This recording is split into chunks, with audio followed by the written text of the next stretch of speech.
exposing religious lies, questioning the motive behind, screaming, crying, shaking, and ritual madness in prayer. Deeper, expanded, unfiltered. Watch them pray.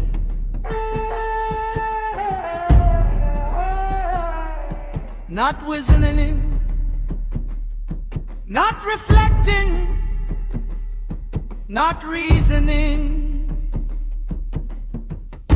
but screaming until voices crack, crying until bodies convulse, shouting until thought collapses, shaking as if seized by something unnamed, rolling, jerking, collapsing, gasping, calling it power, calling it fire, calling it God.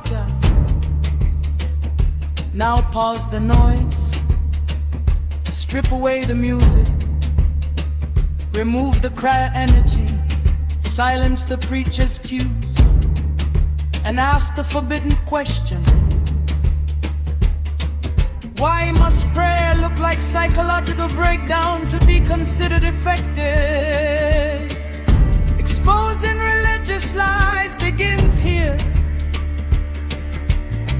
When devotion resembles panic, more than understanding. When prayer looks less like communion and more like mass hysteria. They tell you the screaming is passion, they tell you the crying surrender, they tell you the shaking the spirit. But look closer. Panic produces shaking, fear produces screaming, overload produces tears, suggestion produces collapse. None of these require divinity. They require pressure.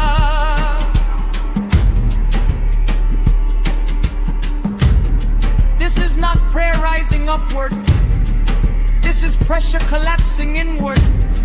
Religious systems learned something dangerous long ago. A calm mind questions, an overwhelmed mind submits.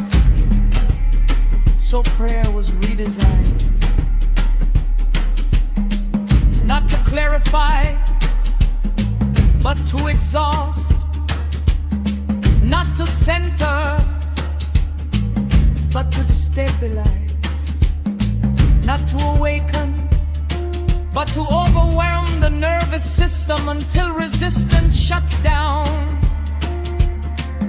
Exposing religious lies asks, why is silence discouraged? Why is calm called weakness? Why is stillness treated as spiritual death? Because a regulated mind cannot be controlled easily. So they teach you to pray in emergency mode. Everything is urgent, everything is war, everything is attack, everything is now or never. Your body floods with adrenaline, your breath shortens, your reasoning narrows. Your emotions spike, and in that state, authority sounds like truth. This is not accidental, this is technique. Notice how prayers escalate. Soft music begins, then louder music, then commands, then shouting, then collective screaming, then collapse.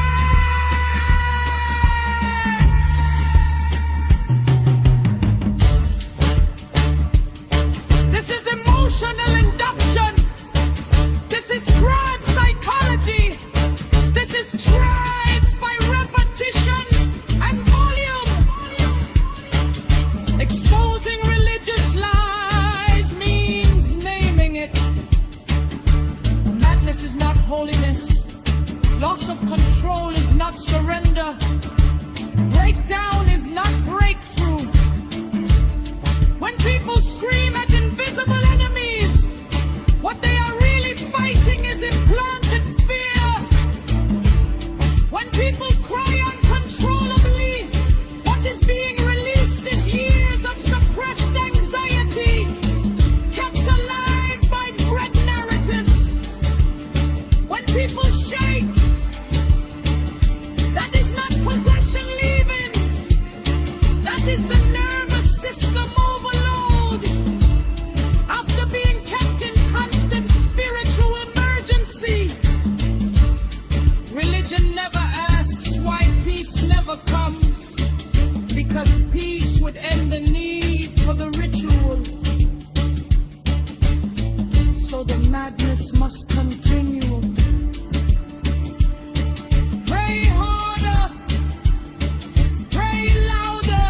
pointed to Christ as spoken in stories, or the law written by emperors with political anxiety, signed by kings who feared rebellion, enforced by queens guarding bloodlines and thrones, ratified by councils surrounded by soldiers, and preserved by power long after truth became inconvenient, because history leaves fingerprints, and fingerprints do not lie when examined closely.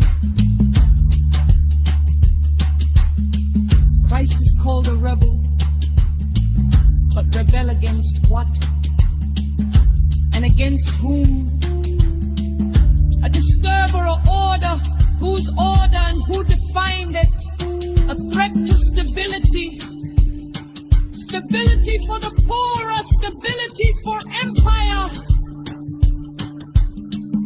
An enemy of the state, because truth always threatens systems built on control.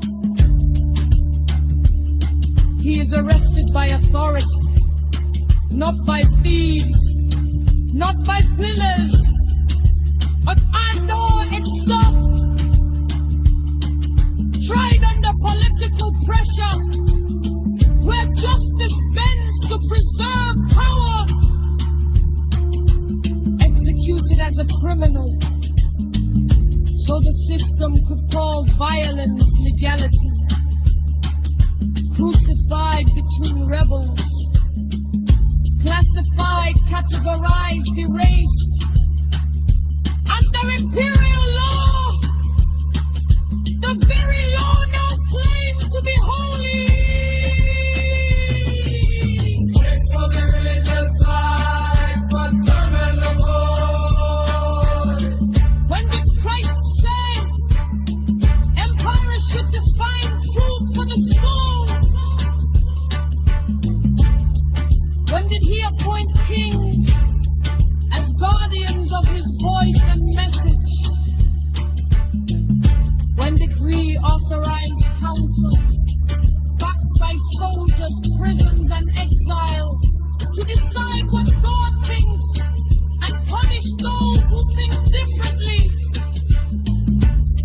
The law that governs Christendom was not born in prayer or compassion. It was born in politics, negotiation and fear of fracture. Folks decided divinity. Look again, closer this time, not at the bodies falling, but at who benefits when they do. Because ritual madness is not random, it is organized, time guided, rewarded. Notice who never loses control. Not the preacher, not the leaders, not the ones holding microphones. The chaos is always outsourced to the congregation. The people shake, the people scream, the people cry, the people collapse. Authority remains calm, elevated, unchecked, standing above the wreckage, interpreting it. This alone exposes the lie. Because if this were divine possession, no hierarchy would survive it. Power would be equalized, control would dissolve. But control tightens. Someone must always explain what happened. Someone must always name the experience. Someone must always translate confusion into doctrine. That someone is never the one shaking. Exposing religious lies, ask the next forbidden question. Why are emotional outbursts rewarded while critical thought is punished?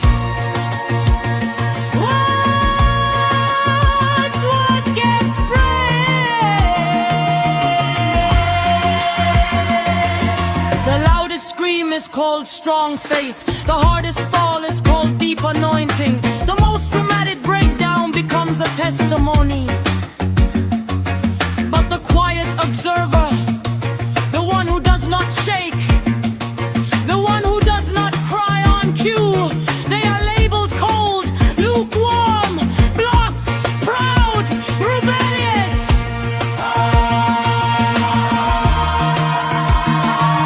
This is behavioral conditioning.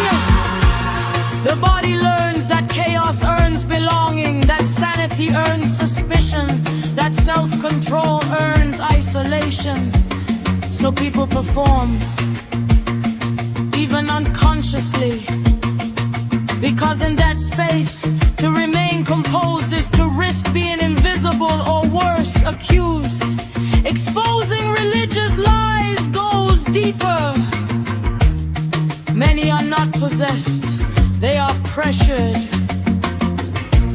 They are surrounded by sound, light, voices, hands, expectation. They are told beforehand what should happen. They are shown examples. They are warned that resistance is demonic. The mind complies before the body understands. This is how suggestion works. This is how hypnosis works. This is how crowds override individuality. Religion did not invent this, it perfected it. Because once a person loses bodily control in public, shame locks them in. After screaming, after collapsing, after confessing imagined battles, how do you later say, I don't believe this anymore? You cannot easily question a system you embarrassed yourself for. So the ritual binds tighter. Exposing religious lies reveals another layer. These environments train people to distrust their own nervous system. Fear is renamed conviction. Panic is renamed spiritual warfare. Anxiety is renamed attack. So instead of asking, why am I always tense? They ask, what demon is chasing me?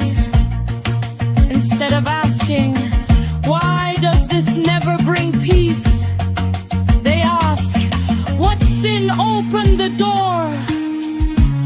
The system redirects every symptom away from itself. Exhaustion becomes evidence of devotion. Burnout becomes proof of commitment. Mental steel becomes spiritual depth. No rest is allowed, because rest gives perspective. Silence gives memory back. Calm allows patterns to be noticed, and patterns are dangerous. Patterns reveal that nothing ever resolves. Patterns reveal that the same cause repeat yearly. Patterns reveal that fear is recycled, not removed. So rest must be demonized. Idle mind, lukewarm spirit, spiritual dryness. Labels designed to scare people away from stillness. Exposing religious lies asks, why does a loving truth require perpetual agitation? Why must the body be pushed to breaking point to feel close to God? Why does every service resemble emergency but never resolution? Because emergency keeps people dependent, and always threatened believer will never grow autonomous. They will always need the next service, the next altar call, the next deliverance, the next word. And here is the brutal truth few will say aloud. Many leaders know this. They may not call it manipulation, but they rely on it. A calm calm congregation would leave. A thinking congregation would question funding. A regulated congregation would notice contradictions. So the emotional temperature stays high. Fear must be refreshed. Enemies must be named. Attacks must be announced. Witches, demons, ancestors, destiny blockers. The target changes. The fear remains. Screaming until throats tear, crying until bodies collapse, shaking until balance disappears, shouting words no one examines, repeating phrases no one understands, calling loss of control, power, calling exhaustion, breakthrough. Ask the question slowly, honestly, without fear. What has this madness actually changed? Not what it promises, not what testimonies exaggerate, not what pastors claim. What has it materially, mentally, historically changed? Has it ended poverty? Has it dismantled corruption? Has it healed trauma permanently? Has it produced duality, stability, independence? Or does it only reset the clock until the next outburst? Exposing religious lies begins when results are measured, not emotions. Because madness is not proof of truth. Noise is not evidence. Collapse is not transformation. Yet this insanity is presented as the highest form of devotion. Why? Because madness suspends thinking, and suspended thinking can tap systems. A calm mind asks questions. A regulated nervous system notices patterns. A grounded person traces cause and effect. But a frantic mind obeys. A flooded nervous system submits. A person in emotional overload surrenders authority.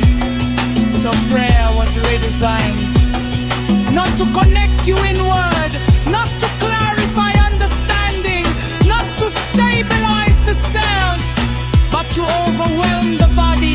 This is not accidental spirituality. This is engineered density.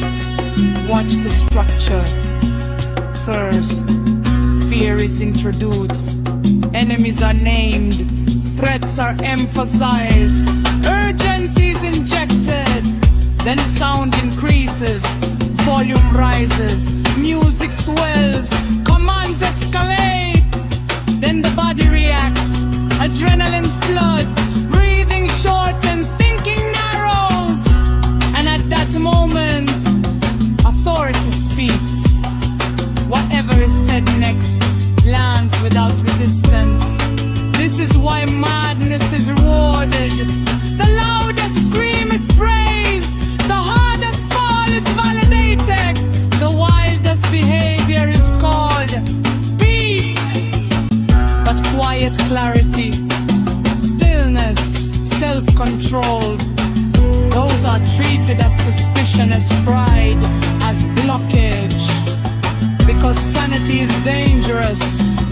Sanity asks, why am I always afraid? Sanity asks, why does this never bring peace? Sanity asks, why does God need me destabilized to be near Him? Exposing religious lies names the truth plainly. This is not prayer. This is nervous system hijacking. Religion learned long ago that bodies are easier to govern than minds. So prayer became performance. Emotion replaced understanding. Intensity replaced evidence. And when people break down, the system calls it success. But notice something devastating. After the madness ends, nothing is resolved. No clarity remains. No answers appear.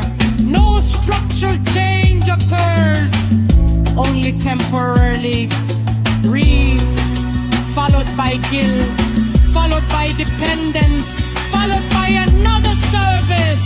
This is not ending, this is maintenance. Maintenance of fear, maintenance of authority, maintenance of attendance. Exposing religious lies as the motive. Why must prayer look like insanity to be considered real? Because insanity keeps people busy with themselves instead of the system. A screaming believer does not question doctrine. A crying believer does not analyze history. A shaking believer does not examine power. That is the point. Religion calls it the spirit. Psychology calls it deliverable flooding. Religion calls it fire. Biology calls it stress response. Religion calls it ignorance. Biology calls it induced spring pound. And when it fails, because it always does, the blame is redirected. You didn't pray hard enough. You didn't scream loud enough. You didn't fast long enough. Your faith is weak. Your ancestors are blocking you.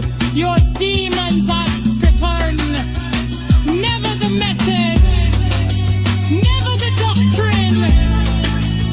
Never the system. Exposing religious lies exposes the cruelty. A system that creates the sickness, then sells the cure, is not divine, it is predatory. Real prayer, if such a thing insisted, would produce grounding, not frenzy. Clarity, not confusion. Agency, not tendency. Rest, not collapse. Truth does not require hysteria to survive. Truth does not need bodies breaking to prove itself present. And here is the choir's realization they fear most. When the screaming stops, your thoughts return. When the crying on command ends, your mind reconnects. When the shaking fades, you know. Brainwashing is when repetition overrides independent thought until the idea feels natural, inevitable, unquestionable. Hypnosis is when authority plus rhythm plus expectation bypasses critical thinking and installs suggestion directly into behavior. And much of modern prayer uses all three. Watch the pattern.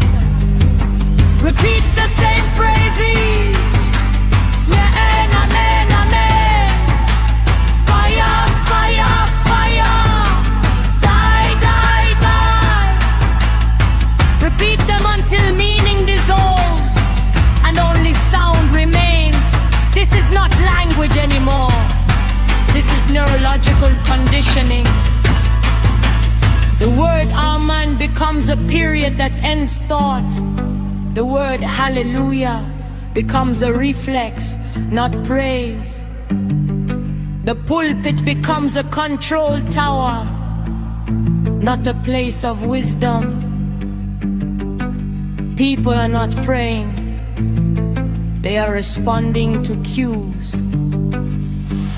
Raise the voice, they raise theirs. Clap, they clap. Shout, they shout. Fall, they fall. This is not free will. This is crowd synchronization. Religion calls it agreement in the spirit. Psychology calls it compliance. Exposing religious lies asks, why must prayer disable thinking to be considered powerful?